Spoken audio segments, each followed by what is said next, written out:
Hi guys, so ayan, meron na naman tayong dito na nakuha. Hindi siya nakuha. Syempre nabili natin siya ulit dito kay TikTok lang.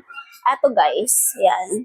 Para ito sa pet natin, isa siyang mouthwash. Yung isa nga may ano na, may bawas na, bukas na po to kasi ano na, nagagamit na. So tatlo yung ganito ko guys. Tatlo yung binili ko para hindi na ano ako sa paisa-isa. No, hindi na mabilis maubos. Kasi everyday talaga ginagamit ko to para sa aking doggy.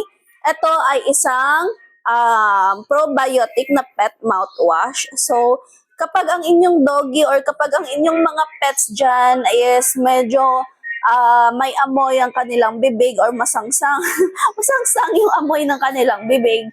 So, ito yung solution guys. Ito yung pet mouthwash na bagay sa ating mga pets. It's either dog man yan or cats, kung ano yung pet mo dyan. Maganda to sa kanila guys kasi bumabango talaga yung kanilang bibig dito. Ito lang din yung nakapagpawala ng masangsang na amoy ng doggy ko. Kaya hindi ko na rin siya tinatanggal sa everyday use ng doggy ko, ng dog ko. So, yan guys. Pag gusto niyo rin ng ganito, syempre maglalagay ako ng yellow basket dyan sa baba. Click niyo na lang yung yellow basket. Bye!